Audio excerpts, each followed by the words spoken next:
शुक्राचार्य स्तवन व श्री शुक्र नित्य सेवा पुस्तक आणि गुरु शुक्राचार्य मंदिराची वेबसाईट प्रकाशन सोहळा संपन्न। गुरु शुक्राचार्य मंदिरात महाशिवरात्री निमित्ताने पत्रकार परिषदेचे आयोजन करण्यात आले होते।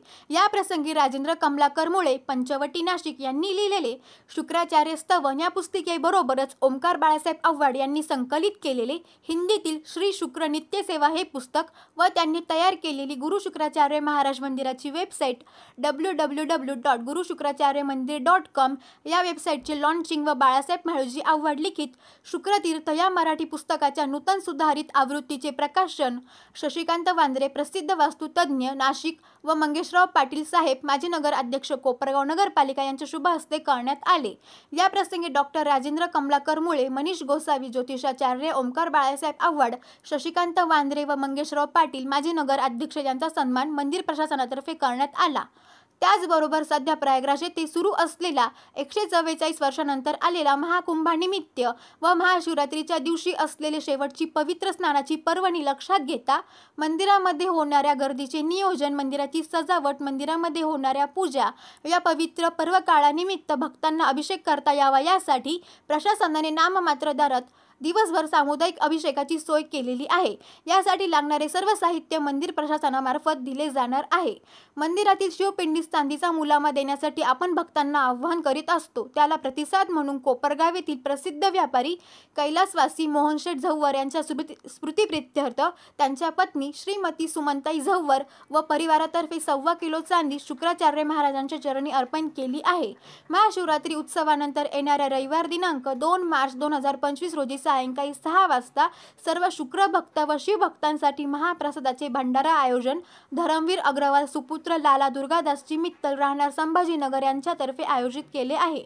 सदर पत्रकार परिषदेसाठी बाळासाहेब आव्हाड, ॲडव्होकेट संजीव कुलकर्णी, ॲडव्होकेट गजानन कोराळकर, सुहास कुलकर्णी, हेमंत पटवर्धन, सचिन परदेशी, प्रसाद पर्रे, संजय वडांगळे, बाळासाहेब लकारे, सुजित वरखेडे, विलास आव्हाड, दत्तात्रय सावंत, महेंद्र नाईकवाडे, राजेंद्र मुन्ना आव्हाड, बाळासाहेब गाडे, विजयराव रोहम, विलास आव्हाड, दिलीपराव सांगळे, विकास शर्मा, भागचंद रुईकर, मधुकर साखरे, आदिनाथ ढाकणे, अरुण जोशी, विशाल राऊत, राजाराम पावरा हे उपस्थित होते। दरवर्षी आपण पत्रकार परिषद आयोजित करत असतो की शिवरात्रीच्या अगोदर, आणि त्याचं वैशिष्ट्य असं आहे की शिवरात्री उत्सव आपण कसा साजरा करणार आहोत, मंदिरामध्ये काय बदल घडलेला आहे, काय काम झालेलं आहे याची माहिती पत्रकार बंधूंना आपण देत असतो आणि त्यांच्या माध्यमातून ही भाविकांना पोहोचत असते। कारण की ट्रस्टी असतील, व्यवस्थापन समिती असतील, प्रत्येक नागरिकापर्यंत जाऊ शकत नाही, पण पत्रकार प्रत्येक नागरिकात प्रत्येक घरापर्यंत जात असतो। म्हणून पत्रकाराचं एक वेगळं महत्व या ठिकाणी आहे आणि पत्रकार परिषद याही निमित्तानं आपण आयोजित करत असतो की आपण त्या दिवसाला आपल्याकडे तरी उशीर झाला जरी असला तरी तो पत्रकार दिन म्हणून आपण साजरा करतो। पण आज दुग्ध शर्करा योग असं म्हटलं तरी वावगं ठरणार। विचार साठवण्याच्या 2 प्रकार असतात। आपण आपल्या मेंदूमध्ये आणि आपल्या मनामध्ये विचार साठवत असतो। ज्यावेळेस आपण संवाद साधतो त्यावेळेस त्या विचारांची देवाणघेवाण होत असते, परंतु वक्ता आणि श्रोता यांच्यात ते विचार किती वेळ टिकतील हे सांगता येत नाही। तर त्यासाठी दुसरा एक प्रकार असतो, ते विचार पुस्तकांच्या माध्यमातून श्रोत्यांसमोर, भक्तांसमोर कायमस्वरूपी ते आणायचे असतात। ज्या ज्या वेळेस त्या माणसाला वाटेल त्यावेळेस ते पुस्तक वाचून ते लेखकाचं, त्या भूमीतलं किंवा त्या देवताचं जे काही वर्णन लेखकानं केलेलं आहे ते वारंवार त्या माणसापुढे येत असतं आणि ते विचार सतत जिवंत राहत असतात। त्याच अनुषंगानं आजचा हा आपला एक कार्यक्रम आहे। प्रत्येक पूजेचा एक नियम असतो, तर ती नियमावली सांगणारे एक पुस्तक आपल्या समोर येणार आहे। महाराजांची स्तुती करणारे पुस्तक आपल्या समोर येणार आहे आणि शुक्रतीर्थ हे पुस्तक सुद्धा नाविन्याने आपल्या समोर या कार्यक्रमामध्ये येणार आहे। तर बाळासाहेबांनी सगळ्यात पहिलं जे बेस पुस्तक काढलं आपण त्याला शुक्रनियुक्त असं नाव दिलं आणि त्याच्या माध्यमातून सगळ्यांसमोर ते विचार आणि ते नियम असतील, विचार असतील, झालेल्या सगळ्या मंदिराच्या सुरुवातीपासून तर आजपर्यंतच्या सगळ्या घटना असतील त्या पहिल्या आवृत्तीमध्ये आल्या. त्यानंतर भक्त जसजसे वाढत गेले तसतसं पुस्तकाची मागणी वाढली आणि बाहेरून जे भक्त येतात त्यांची संख्या मोठ्या प्रमाणावरती झाली.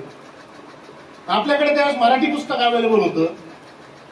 तर त्यानंतर बाळासाहेबांनी, ट्रस्टींनी, व्यवस्थापन समिती असेल यांनी निर्णय घेतला की इंग्लिशमध्ये सुद्धा पुस्तक आलं पाहिजे. आणि 2 वर्षापूर्वी आपण त्या पुस्तकाचं सुद्धा प्रकाशन आपल्या सगळ्यांच्या साक्षीने केलेलं आहे. आणि आता पुन्हा एकदा एक सुधारित आवृत्ती जर म्हटलं तर वावगं ठरणार नाही. आणि त्या पुस्तकात अजून काही सुवर्णक्षण जोडले गेलेले आहेत. जसं प्राणप्रतिष्ठा सोहळ्यासारखा सुवर्णक्षण पुन्हा मंदिराच्या इतिहासात कधीही होणार नाही, तो क्षण त्या पुस्तकामध्ये आलेला आहे. आणि पुन्हा आज ते पुस्तकाचं प्रकाशन लोकांसाठी आपण ते पुस्तक अवेलेबल करणार आहोत. अशा सगळ्या स्वरूपातलं हे कार्यक्रम आपला आज आहे. आजच्या या वर्षी समजा मागच्या 24-25 मध्ये म्हणजे मागचा वर्ष आताच हे 3 महिने मार्चमध्ये वर्ष संपेल. आता 26 तारखेला महाशिवरात्रीचा आपला सर्वात मोठा उत्सव, जो मंदिराचा सर्वात मोठा उत्सव आहे, तो येत्या 26 तारखेला बुधवारी आहे.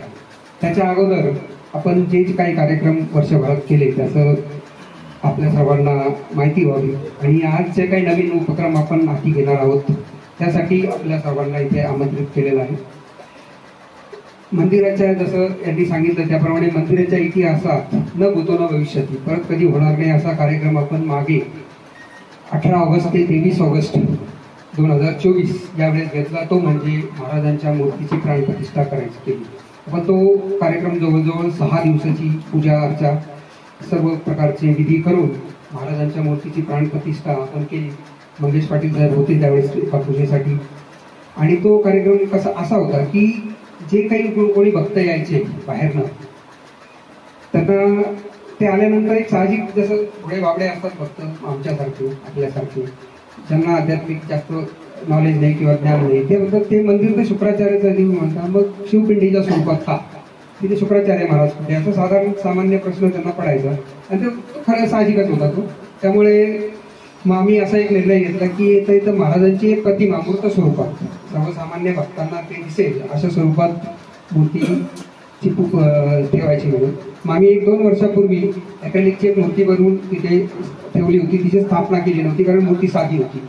आणि त्याच वेळेस असं ठरवलं होतं की आपण ती मूर्तीची मार्बलमध्ये, मकराणा मार्बलमध्ये अतिशय सुंदर मूर्ती बनवून मग तिची प्राणप्रतिष्ठा करायची. हा कार्यक्रम आपण हाती घेतला होता आणि त्याला लगेचच म्हणजे 1-1.5 वर्षामध्येच म्हणजे आपल्या कारण काय कार्यक्रम मोठा होता, खर्चही जास्त होता, त्याची जुळवाजुळव करत असताना आपल्याकडे नाशिकचेच आमचे जे बंधू आहेत म्हणजे माझे मोठे बंधू आहेत कॅप्टन सुरेश आव्हाड, त्यांचे मित्र प्रदीप शेठ धनराज राठी म्हणून हे एक दिवशी एक प्रपोजल घेऊन आले आणि त्यांनी सांगितलं की आपल्याला मंदिरासाठी काहीतरी करायचं.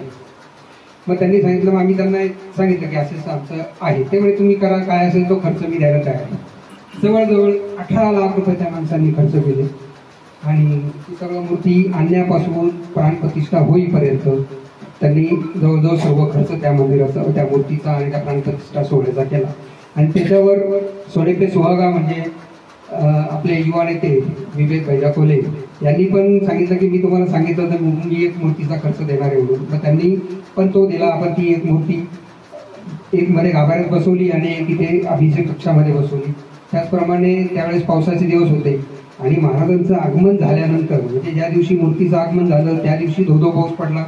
मूर्ती ज्यावेळेस आपण मिरवणूक गावातनं कोपर गावातनं मिरवणूक काढली, मिरवून आणली आणि मंदिरामध्ये घेतली. गजद्वाराजवळ आल्यानंतर परत धोधो पाऊस झाला, जो पूर्वी दुर्मिळ होता म्हणजे कोपरगावात पाऊसच झालेला नव्हता. त्याच्यानंतर ज्या दिवशी मूर्ती आम्ही संध्याकाळी आदल्या दिवशी ज्या दिवशी प्राणप्रतिष्ठा करायची 23 तारखेला म्हणजे 22 तारखेला रात्री मूर्ती गाभाऱ्यामध्ये घेतली 11 वाजता रात्री फिक्स करण्यासाठी. मूर्ती जशी आम्ही चौथाऱ्यावर ठेवली त्यावेळी इतका धोधो पाऊस झाला प्रचंड की आम्हाला बाहेर यायला सुद्धा, तिथून बाहेर यायला सुद्धा अर्धा तास थांबावं लागलं, इतका पाऊस झाला. त्यानंतर दुसऱ्या दिवशी ज्यावेळेस प्राणप्रतिष्ठा झाली मान्यवरांच्या हस्ते मूर्तीमध्ये आणि साधू संतांच्या हस्ते मूर्तीमध्ये प्राण आणले गेले प्राण जसे आणले त्यानंतर लगेच जी पावसाला सुरुवात झाली तर जेवणाचा कार्यक्रम, महाप्रसादाचा कार्यक्रम 1 तास थांबवावा लागला आम्हाला. तो झाल्यानंतर, पाऊस थांबल्यानंतरच महाप्रसाद झाला. म्हणजे 4 वेळेस महाराजांनी आशीर्वाद दिले पावसाच्या स्वरूपामध्ये. असा तो कार्यक्रम आपण घेतला. त्यानंतर आता महाशिवरात्री ह्या म्हणजे मागच्या वर्षाचा सर्वात मोठा उपक्रम आपला तो होता की आपण महाराजांच्या मूर्तीची प्राणप्रतिष्ठा केली. मग आता काय करायचं दुसरं, तर कारण आपली जी पुस्तक होतं मागे ज्यावेळेस ज्योतिषाचार्य मनीष गोसावी साहेब एकदा मंदिरात आले होते, आमचे मावस भाऊ नरेंद्र वगैरे मुगले यांच्याबरोबर, तर त्यांनी असं त्यावेळेस ते बोलले होते की आपण याच्यावर काहीतरी काव्य लिहू, स्तवन करू काहीतरी. म्हटलं ठीक आहे, लिहा तुम्ही. मग त्यांनी डॉक्टर राजेंद्र मोळे, हे पण कच्चेवटी नाशिकमध्ये राहतात, त्यांना सांगितलं. मग त्यांनी महाराजांची ही जी कथा आहे आपली मंदिराबाबत घडलेली ही ओवी स्वरूपात मांडली आणि शुक्राचार्य स्तवन म्हणून आपण त्याचं एक छोटेखानी पुस्तक तयार केलं आणि त्या पुस्तकाचं आज आपण प्रकाशन करणार आहोत. त्याचबरोबर महाराजांचं नित्यसेवा म्हणून हिंदीमध्ये पूजा करायची, कारण पूजा प्रत्येक जण करत असतो पण प्रत्येकाला माहीत नसतं पण कोणती पूजा करायची, कशी पूजा करायची, काय पूजा करायची किंवा काही. तर पूजा करताना कशी करायची त्याच्यामध्ये महाराजांचे, गुरु शुक्राचार्य महाराजांचे जसे विष्णू सहस्रनाम आहे, गणपतीचे सहस्रनाम आहे, तसे महाराजांचे 108 नामावली, ही बऱ्याच जणांना माहिती पण नसते. गुरु शुक्राचार्यांचे पण 108 नाव आहेत, ते सुद्धा आपण त्याच्यामध्ये टाकलेले आहेत. त्यानंतर अनेक मंत्र असतात, प्रत्येक देवतेचे अनेक मंत्र असतात, एक सोडून अनेक मंत्र असतात. जसं शुक्राचार्य महाराजांचं सुद्धा अनेक मंत्र आहेत. त्याच्यामध्ये साधा सुद्धा मंत्र जर म्हटला तर श्री शुक्राय नमः किंवा शुक्राय नमः असं असतं. किंवा एक पौराणिक मंत्र आहे जो आपण प्रत्येक ठिकाणी फ्लॅश केलेला आहे, हिमकुंद म्हणाला अभंग गत्याना परम गुरुम सर्वशास्त्र प्रवक्तारम भार्गवम प्रणमाम्यहं. हा पौराणिक मंत्र आहे, तो आपण प्रत्येक ठिकाणी केलेला आहे. त्यानंतर गायत्री मंत्र पण आहे, जो आपण शुक्र गायत्री मंत्र जो आपण आरतीच्या वेळेस म्हणत असतो. असे अनेक मंत्र आहेत. ते मंत्र कसे घ्यायचे, पूजा कशी करायची, त्यावेळेस कुठले वस्त्र घालायची, असं त्याच्यासाठी एक छोटं काणी पुस्तक आहे, शुक्र नित्यसेवा म्हणून हिंदीमध्ये आहे. त्याचं संकलन माझा मुलगा ओंकार बाळासाहेब आव्हाड यांनी केलेलं आहे. त्या पुस्तकाचं पण आपण प्रकाशन करणार आहोत. त्यानंतर शुक्रतीर्थ हे मराठी पुस्तक जे आहे आपली, ही त्याची 4थी आवृत्ती आहे. सर्वात प्रथम आपण छोटे खाणी केलं होतं, त्याला 5 वर्ष झाले. त्यानंतर दुसरी आवृत्ती मराठीची मोठ्या प्रमाणात काढली होती, ती आवृत्ती आउट ऑफ स्टॉक झाली, संपली. त्यानंतर तेच पुस्तक आपण इंग्लिशमध्ये मागच्या वर्षी तयार केलं होतं, इंग्लिशमध्ये आहे अजून. आणि आता सुधारित जे नवीन काही आहे, आता प्राणप्रतिष्ठा सोहळा झाला नंतर आपल्याला इथे जे ध्यान मंदिर सापडलं अकस्मात प्राणप्रतिष्ठा सोहळा करण्याच्या अगोदर, जे आमच्यापैकी कोणालाही माहीत नव्हतं. ज्यावेळेस मूर्ती गाभाऱ्याची आपण दुरुस्ती करत असताना त्या गाभाऱ्याच्या वरती सभामंडप जो आहे समोरचा, त्या सभामंडप आणि गणपतीच्या मध्ये एक ध्यान मंदिर सापडलं, जे माहितीच नव्हतं. जवळजवळ 5 फूट उंचीचं आणि 12 बाय 12चं असं सुंदर ध्यान मंदिर आहे. ते ध्यान मंदिर, त्याला जायला कुठलाही ॲक्सेस नाही, गाभाऱ्यामध्येच वर जावं लागतं आणि पायऱ्या वगैरे काहीच नाही, ते सीडीनीच वर जावं लागतं. त्याच्यात असा त्या भिंती आहे, त्या सगळ्या 4-4, 5-5 फुटी आहे. ती मधली भिंत सुद्धा गाभारा आणि सभामंडपाची जवळजवळ 3-3.5 फुटाची. 2 बाय 2चाच एक कोनाडा आहे, तिथून असं सरपटत मध्ये जावं.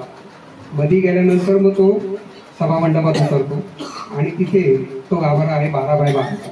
तो इतक्या वर्षानंतर आम्ही कधी, आता मला 25 वर्ष झाले मंदिराची सेवा करता करता, याच्या अगोदर पण कुठे उल्लेख नव्हता. शेकडो वर्षानंतर तो एखाद्याच उघडला असेल, पण तिथे अजिबात जाडं जळमटं धूळ काहीही नव्हतं. इतका स्वच्छ होता तो, इतक्या वर्षानंतर उघडल्या अजूनपासून. आणि त्याला मध्ये जायला फक्त तो गाभाऱ्यातला दरवाजा असल्यामुळे, असा कोनाडा असल्यामुळे आपण जर सभामंडपात बसलो तर गरम होतं. पण तिथे वरती आम्ही तो साफसफाई करण्यासाठी वगैरे गेले असता तासभर तिथे होतो, पण अजिबात घाम येत नव्हता. इतकं स्वच्छ आणि म्हणजे फुल प्लेस होती, त्याला हवा यायला कुठलीही जागा नव्हती.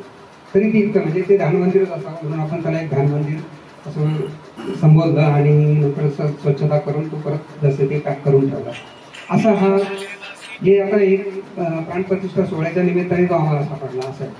आणि मग हे जे आहे त्याच्यानंतर बऱ्याच जणांची मागणी होती की मंदिराची एक काहीतरी तुम्ही चॅनल चालू करा किंवा मग वेबसाईट ओपन करा. तर मंदिराची वेबसाईट नव्हती. याच्या अगोदर एकदा आम्ही 2000 साली 2001 काहीतरी 2002 साली एक छोटीशी वेबसाईट केली, 1-1.5 पानाची. ती नंतर ती जवळजवळ बंद झाली असेल एखाद्या. तर ती मागणी होती मग ती करायची, तर ती वेबसाईटमध्ये काय काय टाकायचं काय काय नाही हे सर्व मग आता ती वेबसाईट करायची होती. तर आज त्या वेबसाईटचं आपलं लॉन्चिंग आपल्याला करायचं आहे. ती वेबसाईट सुद्धा माझ्या मनानेच केलेली आहे, तो सांगेल त्याच्यानंतर त्याचं काय काय आहे. तर सर्वप्रथम आपण अशा प्रकारचे उपक्रम आपले आहेत. त्यानंतर आता महाशिवरात्र येत्या 26 तारखेला येते. 26 तारखेला महाशिवरात्र जी आहे त्यासाठी केलेली तयारी म्हणजे ही पुस्तकं वगैरे तर आहे. त्यानंतर मंदिराची लाईटिंग झाली, सजावट उद्यापासून चालू होणार आहे. आणि नेहमीप्रमाणे आपण महाशिवरात्रीचा उत्सव मोठ्या दमधडाक्यात सर्वांच्या साथीने सर्वांच्या साक्षीने साजरा करणार आहोत. त्यानंतर 2 तारखेला येत्या रविवारी 2 तारखेला आपल्याला महाप्रसाद भंडारा ठेवलेला आहे. तो संभाजीनगरचे विठ्ठल परिवार म्हणून आहेत, त्यांनी तो स्पॉन्सर केलेला आहे. तर रविवारी तो भंडारा असणार आहे. महाशिवरात्र झाल्यानंतर रविवारी 2 तारखेला संध्याकाळी 6 वाजता भंडाऱ्याचं आपण आयोजन केलेलं आहे. अशा प्रकारचे उपक्रम आपण सर्व हाती घेतलेले आहेत. तर आता आपण आजचा दिवस जो आहे तो एक विशेष दिवस आहे माझ्यासाठी आणि सगळ्यांसाठी. काय आहे, मी माझ्या संपूर्ण ज्यावेळेला मी लेक्चर देतो त्या लेक्चरमध्ये काही गोष्टी मी नमूद करत असतो. की पहिली गोष्ट अशी आहे की या ब्रह्मांडातलं जर तुम्हाला सुख पाहिजे असेल, आनंद जर घ्यायचा असेल, तर सगळ्यात पहिल्यांदी कुलस्वामिनी, कुलदैवत आणि पित्र या 3 जणांची जर सेवा केली तर या ब्रह्मांडातलं सगळं सुख आणि आनंद आपल्या पायाशी लोटांगण घालतं. 4 वर्षापूर्वी माझी कुलस्वामिनी म्हणजे म्हाळसा देवी, तर त्याचं स्तवन माझ्या हातून लिखाण झालं. तर ते पहिले एक पाऊल होतं, त्याच्यामुळे मी आनंद घेतला. त्याच्यानंतर ज्या वेळेला पित्र हा शब्द येतो, तर पित्र म्हणजे काय, तर माझे पूर्वज, माझे जे पूर्वज आहे त्यांना आपणच पित्र म्हणतोय. एकदा काय झालं की आम्ही नाशिकहून औरंगाबादला चाललो होतो. तर सुंदरकांडचं हवन होतं. तर गाडीमध्ये मी, आंबेकर गुरुजी आणि मनीष गुरुजी अशा आम्ही 3-4 गाडीमध्ये होतो. तर गाडीतून येताना त्यांनी मला सांगितलं की इथे शुक्राचार्यांचं मंदिर आहे, तर आपण जायचं का, भेट द्यायची का, आनंद घ्यायचा का. ठीक आहे म्हटलं, आपल्याला थोडा वेळ आहे म्हणून आम्ही इथे आलो. आणि इथे आल्यानंतर जे काही बघितलं त्यांनी म्हणजे क्षणामध्ये असं समजलं की इथे काहीतरी वेगळी गोष्ट आहे. तर याच्यानंतर बाळासाहेबांची आमची ओळख झाली. मनीष गोसावी सरांनी ओळख करून दिली आणि नंतर पुढे प्रस्ताव असा आला की याचं लिखाण करावं. आजपर्यंत 17 ग्रंथ माझ्या नावावरती आहेत. आणि ज्यावेळेला बाळासाहेबांनी सांगितलं, मनीष गोसावींनी सांगितलं की ह्या गोष्टी करायच्या आहेत, तर मी सांगितलं की पहिल्यांदा अभ्यास करतो आणि नंतर आपण त्यावर ठरवू. ज्यावेळेला अभ्यासाला सुरुवात केली तर त्यावेळेला असं लक्षात आलं की माझं गोत्र जे आहे ते भार्गव गोत्र आहे.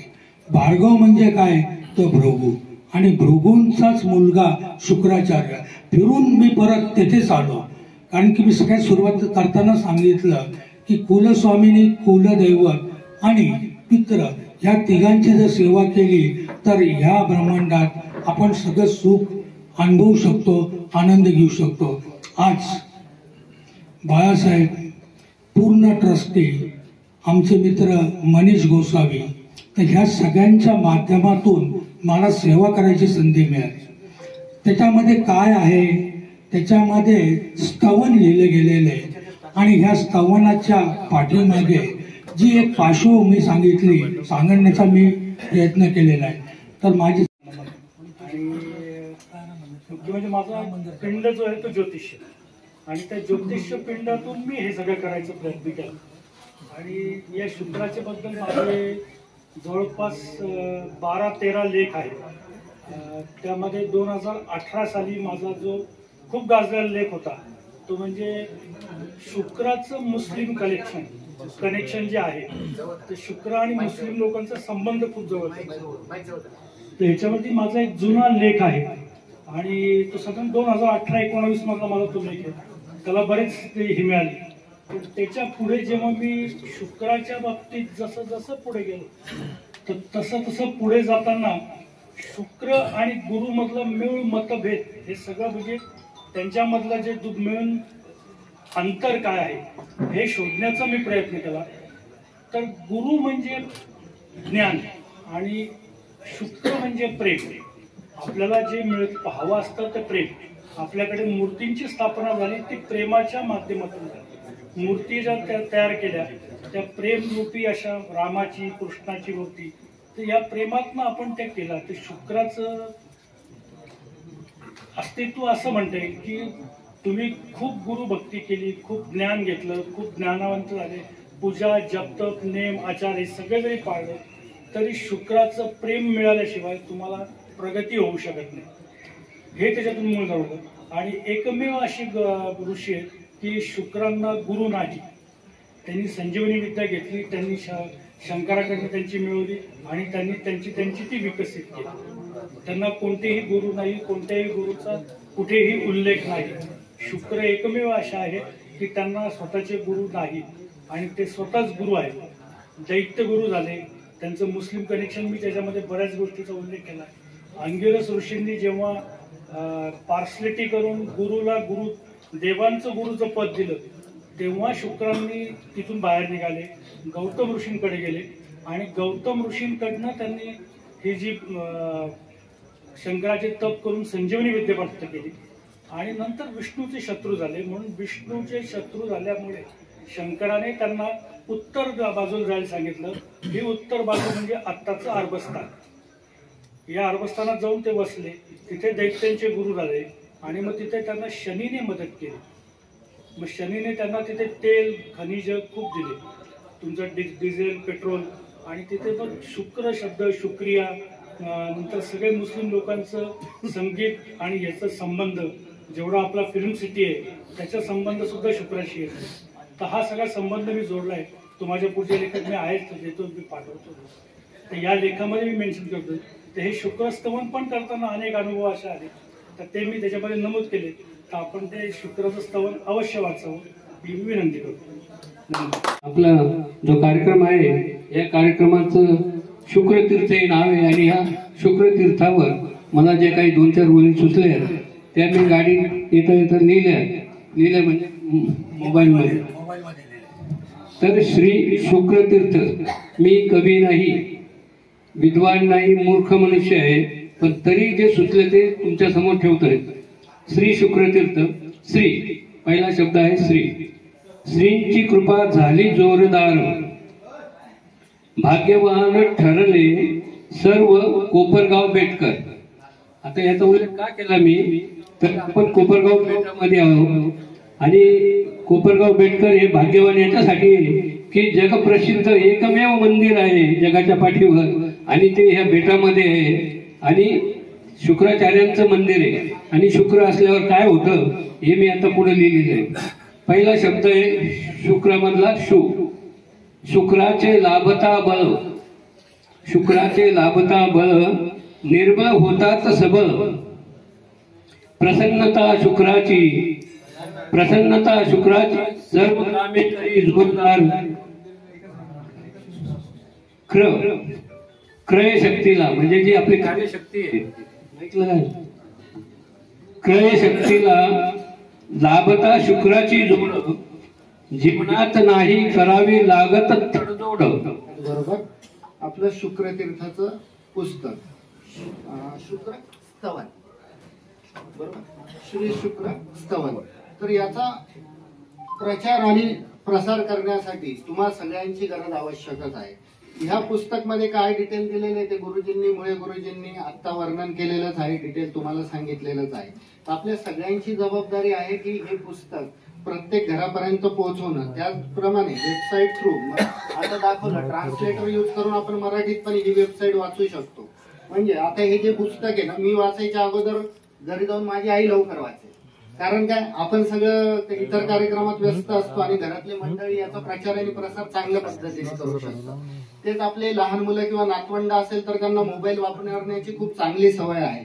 त्यामुळे ट्रान्सलेटर मध्ये आपण मराठीमध्ये ट्रान्सलेट करून जर का हे सगळ्या गोष्टी बघितल्या आणि घरातल्या मंडळींना दाखवल्या तर त्याचा प्रचार आणि प्रसार अधिक जोमाने आणि अधिक चांगल्या प्रकारे होणार आहे. इथे आल्यावर मला अजून काही गोष्टी कळाल्या ज्यामध्ये की इथे मुहूर्तच लागत नाही लग्न करण्यासाठी. आम्ही जेव्हा क्लायंटची जातकाची कुंडली बघतो तेव्हा कितवा गुरु चालू आहे ते बघतो आणि त्याचबरोबर शुक्राचं स्थान बघितलं जातं वैवाहिक जीवनासाठी. तर इथे खूपच चांगली गोष्ट आहे की मुहूर्तच पाहावं लागत नाही आणि लग्न जे इथे जमतात ते दीर्घकाळ टिकतात आणि यशस्वी होतात. ही खूपच चांगली बाजू आहे. आता जसं मी वास्तुशास्त्रज्ञ आहे, वास्तुशास्त्राचा अभ्यास करतो, तर माझी पहिली दृष्टी पडली की ह्या मंदिरात असं काय आहे की माझी सूर्यनाडीचा प्रभाव इथं खूप जास्त वाढतोय, इथली पॉझिटिव्ह एनर्जी खूप जास्त येते. तेव्हा जसं आम्ही पूर्ण मंदिराला प्रदक्षिणा मारली तेव्हा सगळ्या गोष्टी लक्षात आल्या. जसं मुख्य प्रवेशद्वार आहे, सभामंडप आहे, गर्भगृह आहे, मागचा दरवाजा आहे, ह्या सगळ्यांचं स्थान अतिशय व्यवस्थित दृष्ट्या आखीव रेखीव आणि योग्य डिग्रीवरती केलेलं काम आहे. जसं सूर्याचं आपण दक्षिणायन आणि उत्तरायण बघतो, त्यानुसार सूर्य पूर्वेला कधी उगवणार आहे दक्षिणेकडून आणि उत्तरायणमध्ये उत्तरायणकडून कधी उगवणार आहे हे जसं फायनल होतं, त्याप्रमाणे गर्भगृहापासून असणारा मुख्य दरवाजा जो आहे तो जयंत, महेंद्र, पर्जन्य ह्या पॉझिटिव्ह पदामध्ये आहे. म्हणजे आपण एखाद्या वास्तूचे 81 पार्टिशन करतो तेव्हा एका पार्टिशन मधलेला असलेला मुख्य दरवाजा हा अधिक उपयुक्त आणि अधिक चांगली एनर्जी देणारा असतो.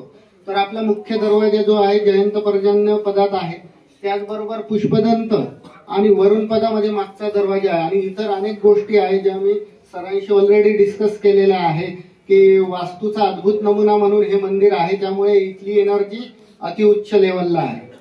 त्याचप्रमाणे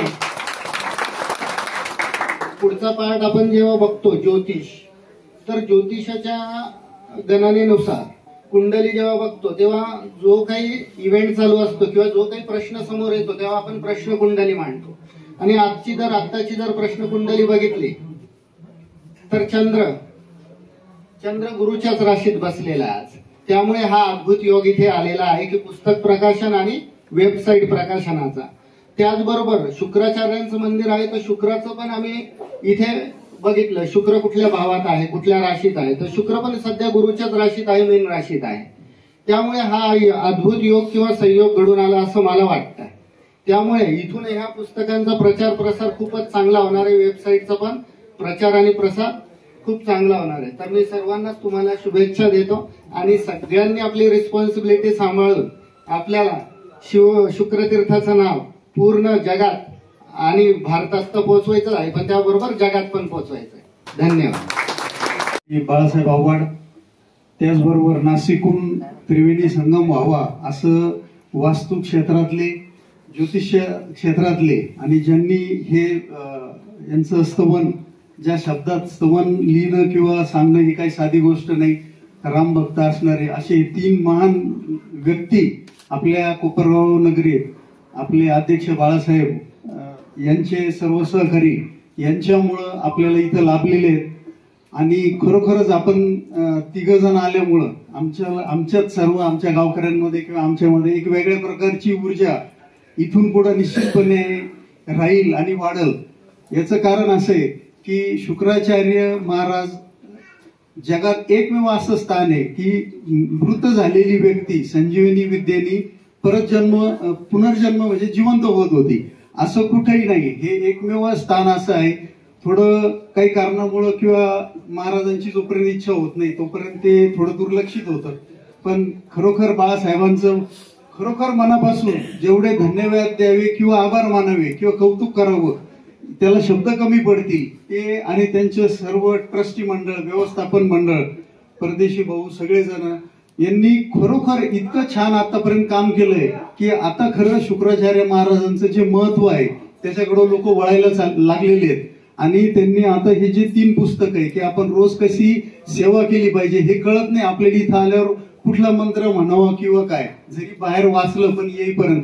पण हे जे 3 आहे शुक्रतीर्थ, स्तवन आणि रोजची पाठ, बरोबर, नित्यसेवा, हे जे 3 पुस्तकं आणि त्यांचे चिरंजीव यांनी जी खरं त्यांचं तर दादाचे खूप खूप आभार. आणि तुला निश्चित शुक्राचार्य महाराज जसं तू हे फॉरेन मध्ये सगळीकडे वेबसाईट जाणार आहे, सगळी माहिती जाणार आहे, तसं निश्चितपणे त्यांच्या आशीर्वादाने तू खूप मोठा होणार आहे. आणि कोपरगावचं नाव, आपलं नाव खूप मोठं महाराजांच्या आशीर्वादामुळं एवढी कमी वयामध्ये तुझे छान केलं ही माहिती जी आहे.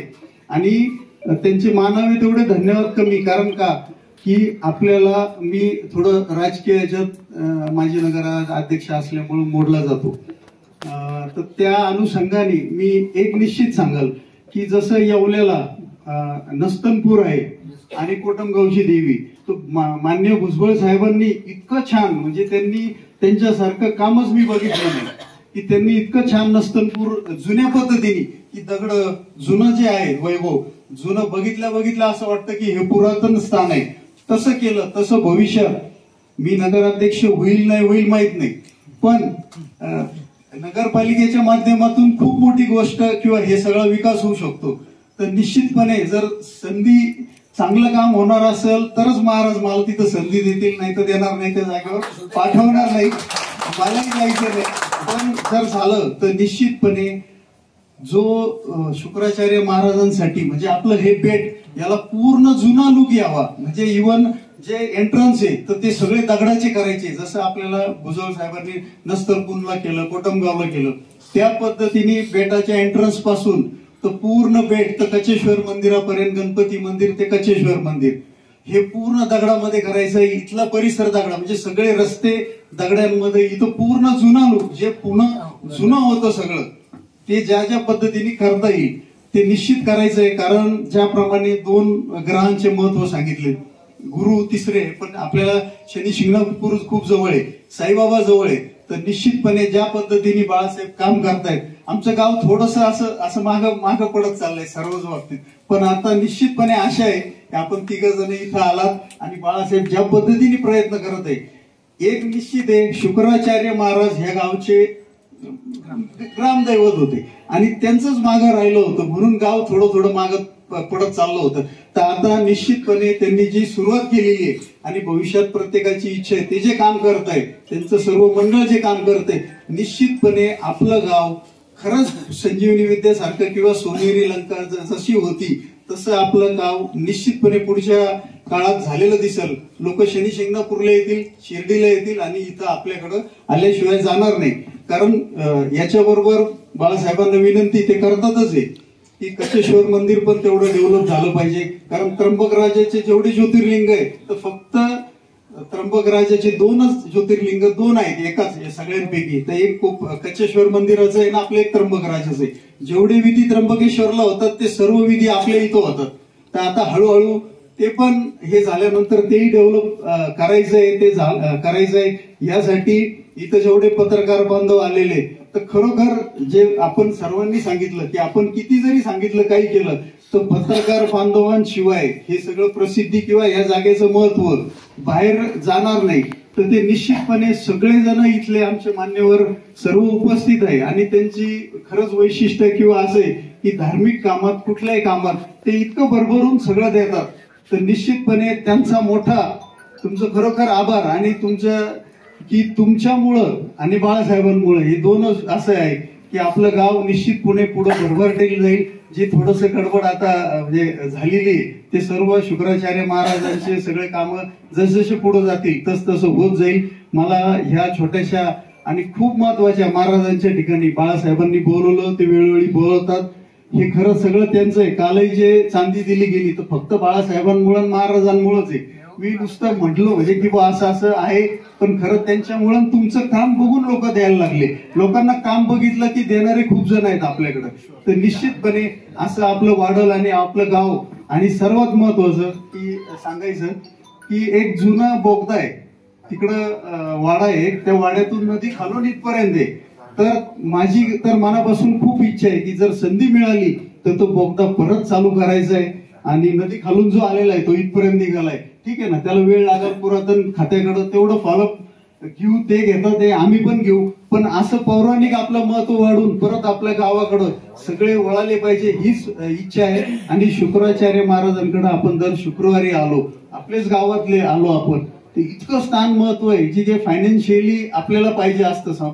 आपल्या गृहस्थाश्रम लोकांना प्रत्येकाला फायनान्शियली मोठं व्हायचं असतं आणि त्यांच्या इथलं दर्शन, त्यांची सेवा झाली तर निश्चितपणे सर्व आपल्या मनोकामना पूर्ण होतील. आपल्या गावाला परत मोठं जुनं आध्यात्मिक आणि पौराणिक हे महत्व मिळावं हीच या ठिकाणी महाराजांचरणी प्रार्थना करतो. आणि सेवा करायची संधी त्यांच्यामुळं मिळव हीच प्रार्थना करून पुनश्च एकदा बाळासाहेब, सर्व ट्रस्टी, सर्व आले नाशिकून, तुम्ही खूप मोठे व्यक्ती आहात, आपण या ठिकाणी आलात त्याबद्दल विनंतीला मान देऊन मी आभार मानतो आणि थांबतो.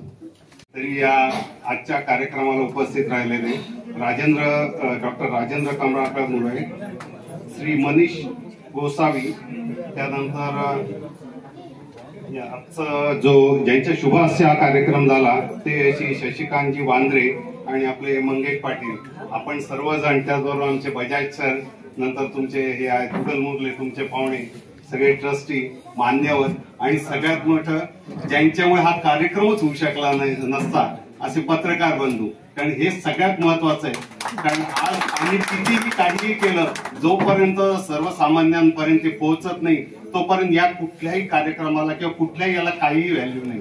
असे सगळे पत्रकार बंधू आणि या इथे ज्यांनी हा कार्यक्रम खूप चांगला केला की आपल्या मंदिराचे मंदिर प्रमुख, उपमंदिर प्रमुख आणि सगळे मंदिराचे जे सगळे मेंबर आहेत आणि ट्रस्टी, या सगळ्यांचे मी आभार मानतो. आणि हा कार्यक्रम इथे संपला, पण आपण सगळ्यांनी प्रसाद घेतल्याशिवाय कोणीही जाऊ नये ही आपल्याला नम्र विनंती.